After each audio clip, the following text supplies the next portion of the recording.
Boa noite a todos. Nós vamos dar continuidade ao nosso estudo sobre os julgamentos de Deus. E hoje vamos estudar aquele que é conhecido como o julgamento das nações.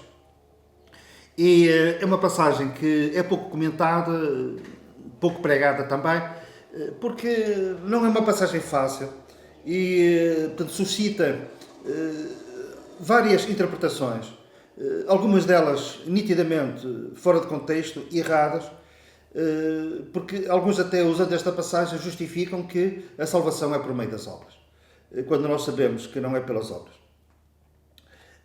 Também alguns confundem esta passagem com o julgamento no grande trono branco de Deus, que não é a mesma coisa.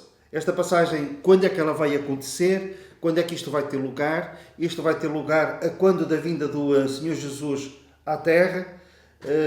Naquela altura, Jerusalém estará sitiada por um grande exército e a perseguição atingirá o seu ponto mais alto nesta altura. E então Jesus virá dos céus com o seu exército celestial. Ele virá em poder e grande glória. Será não somente uma vinda em que ele com o seu poder irá desbaratar os inimigos de Israel, que naquela altura, como disse, estarão a cercar Jerusalém, mas também ele virá de uma forma majestosa. Porquê? Porque como o relâmpago sai do Oriente e se mostra no Ocidente, assim será a vinda do Filho do Homem. E assim será esta vinda para desbaratar os inimigos do seu povo e também, ao mesmo tempo, para dar início ao milénio, ao reino que o Senhor vai implantar na Terra durante 1000 anos.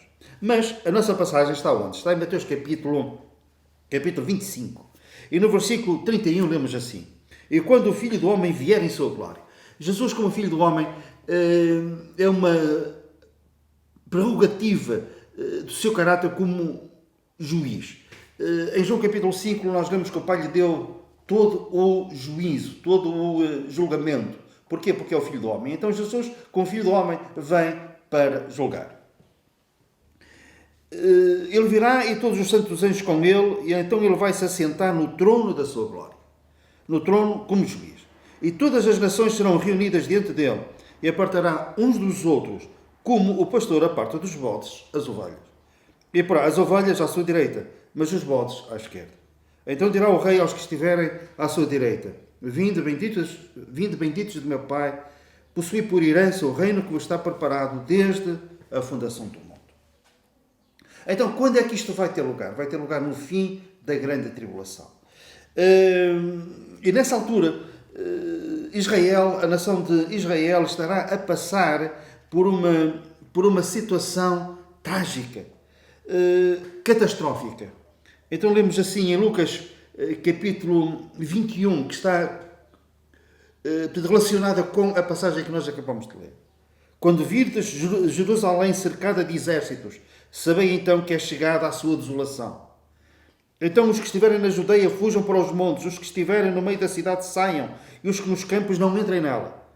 Porque dias de vingança são estes, para que se cumpram todas as coisas que estão escritas. Estamos a ler Lucas capítulo 21, versículo 23. Mas ai das grávidas e das que criarem naqueles dias, porque haverá grande aperto na terra e ira sobre este povo. Portanto, a grande tribulação, estamos no fim da grande tribulação, a grande tribulação será universal, atingirá todo o mundo, mas particularmente devido ao ódio que o anticristo tem para com o povo de Israel e também Satanás.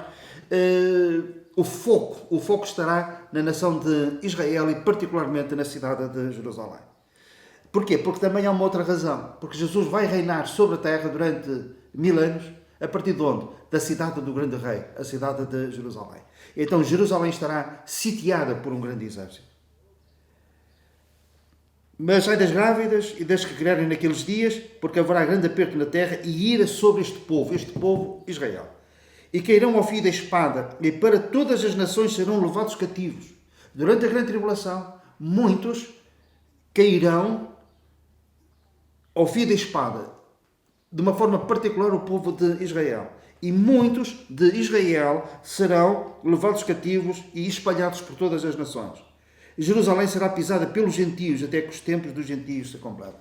Jerusalém cercada, sitiada, mas também eles conseguirão, este exército inimigo conseguirá entrar em Jerusalém, porque Jerusalém será pisada pelos gentios. E haverá sinais no sol. Estamos no fim da grande tribulação. E na lua, e nas estrelas, e na terra, angústia das nações em perplexidade pelo bramido do mar e das ondas. Homens desmaiando de terror na expectativa das coisas que sobrevirão ao mundo, porquanto as virtudes do céu serão abaladas, os elementos do céu, estrelas cairão, como já consideramos num outro estudo. Então verão vir o Filho do Homem numa nuvem com poder e grande glória. É aqui.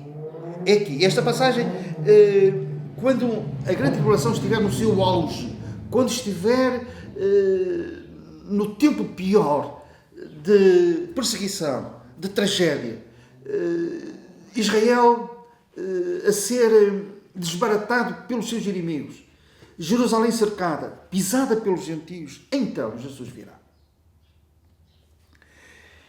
Ele virá, Apocalipse capítulo 19 fala-nos que ele virá assentado no seu cavalo branco, os exércitos celestiais com ele, e da sua boca sairá uma espada de fogo. Ele vai vencer estes exércitos e vai julgar as nações. Quando aqui lemos julgar as nações, não é que a nação de Portugal esteja lá toda, França, Espanha, Suíça, Rússia, África do Sul, não. Representantes de todas as nações estarão ali. E ele vai julgar. E vai colocar uns à sua direita e outros à sua esquerda. Como o pastor aparta dos bodes as ovelhas. Temos aqui uma linguagem figurada e a lição é esta: separação. E os que estiverem à sua direita, ele vai dizer a esses: vindo benditos de meu Pai, possuí por herança o reino que vos está preparado desde a fundação do mundo. Portanto, os que ficarem à sua direita vão entrar no reino, vão entrar no milénio. Motivos. O que é que leva uns a ficarem à sua direita e outros à sua esquerda? Uns a entrarem no reino e os outros irão estes, versículo 46, para o tormento eterno, mas os justos para a vida eterna. Portanto, uns entrarão no reino, outros não entrarão no reino. Condenação. Agora, temos aqui a passagem que suscita erros de interpretação. Versículo 35 de Mateus, capítulo 25. Porque tive fome e deste-me de comer, tive sede e deste-me de beber, era estrangeiro e hospedaste-me, estava nu e vestiste-me, adoeci e visitaste-me, estive na prisão e foste ver-me. O que é isto? Alguns dizem salvação por meio das obras. Só que o versículo 37 leva-nos para um outro patamar. Então os justos lhe responderão, dizendo: Senhor, quando te vimos com fome e te demos de comer, ou com sede e te demos de beber? E quando é que te vimos estrangeiro e te hospedamos, ou nu e te vestimos? E quando te vimos enfermo ou na prisão e fomos ver-te? Quem é que diz isto? Os justos. Os justos fizeram. E ninguém é justificado pelas obras. Estas obras foram uma expressão da sua fé. Eles tinham sido justificados e não ficaram apenas com a fé.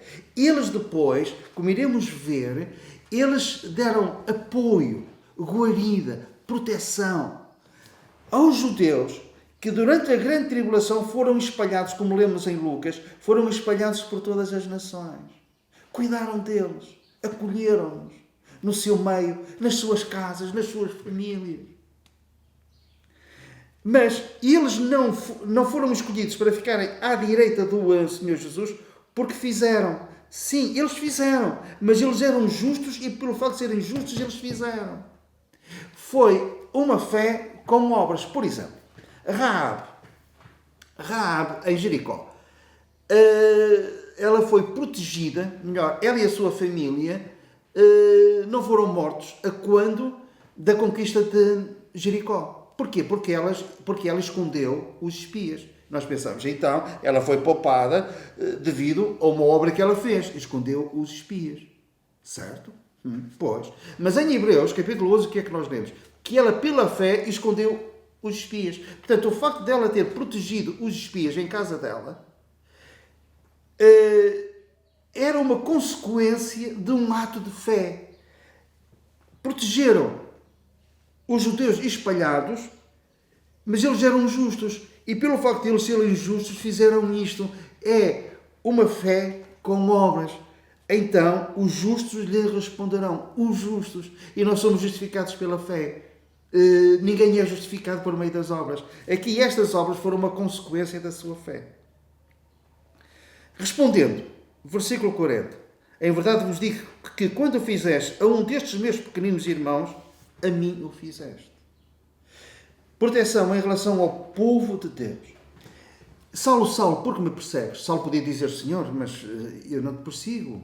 Portanto, Jesus, e ele diz, ao perseguires a igreja, estás-me a perseguir a mim. Ao protegermos o povo de Deus, estamos como que a acolher o próprio Senhor também. É a sua identificação total com o seu povo. Quem vos persegue, persegue-me a mim. Mas quem vos proteger, quem vos acolher, acolhe-me a mim. E isto é magnífico. Entrarão no reino que está preparado desde a fundação do mundo. Em verdade, vos digo que quando a um destes pequeninos o não fizeste a mim. Mas, quando o fizeste a um destes meus pequeninos, também fizeste a mim. Pequeninos irmãos. Porquê? Pequeninos porque naquela altura Israel, o povo de Israel é um povo fragilizado, é um povo acossado de vários lados. Portanto, o anticristo, se nós fôssemos ler a passagem de Mateus 24, que também está no contexto deste julgamento, nós vemos que o anticristo está assentado no templo, requerendo adoração, parecendo ser Deus. Portanto, esta passagem não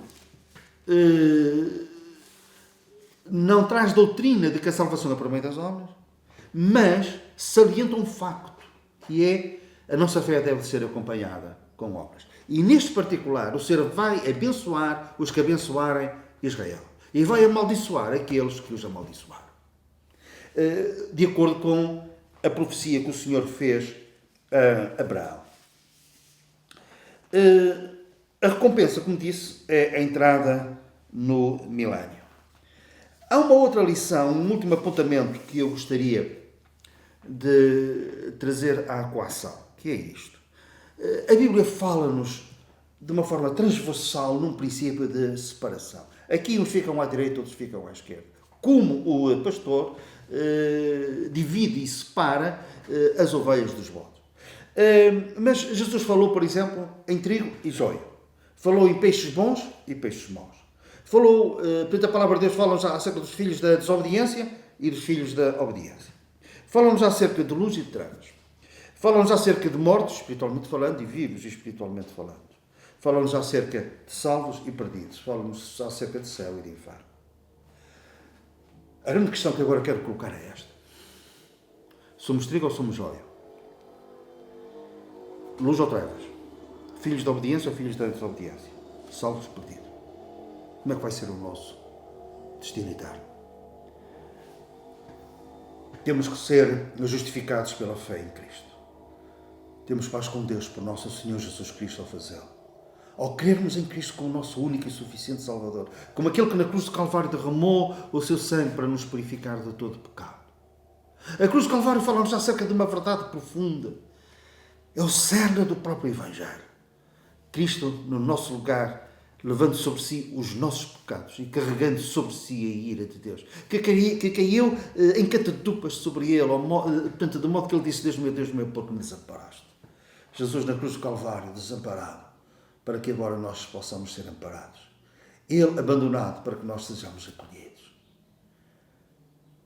Ele levando a maldição de Deus, para que nós fôssemos justificados. E agora o Senhor nos chamar, entre outras coisas, não somente de filhos, de santos, mas justos. Justos não por aquilo que nós somos, mas justos por aquilo que Jesus fez na cruz do Calvário. Fomos justificados. E Ele ressuscitou, morreu e ressuscitou com esse fim, com essa finalidade. E já agora, os justos devem de se aplicar às boas obras, como também lemos na palavra de Deus. Obras essas que Deus preparou para que os justos, pela fé, justificados pela fé, andem nas boas obras. E já agora, o povo de Israel, apesar de ter sido cortado da oliveira verdadeira, eles vão ser novamente enxertados. E é uma bênção. Há uma bênção de Deus para aqueles que amam a Israel. Nós sabemos que Israel agora está na incredulidade, mas os planos de Deus para eles não foram anulados, foram adiados. E este princípio permanece. O Senhor vai abençoar aqueles dentre os povos, dentre as nações, e cada um individualmente, que abençoa este povo. E aqueles que os amaldiçoam também serão amaldiçoados. Temos exemplos na história que comprovam isto. Alemanha, Hitler, nazismo, são uma prova disso. Justificados em Cristo. E um dia, o Senhor virá à terra, não somente com o seu exército celestial, mas com a sua igreja, que antes ele arrebatou e foi ao seu encontro aos ares. E nós também viremos com ele para reinarmos. Porque se nós, entretanto, aqui sofrermos por amor a ele, também com ele reinaremos. E entraremos neste reino, neste milénio, que foi preparado para o povo de Deus. Não somente para Israel, mas para a sua igreja, que também reinará com Cristo. Desde a fundação do mundo, que este reino foi preparado. E nós entraremos pelas portas. Que o Senhor nos abençoe.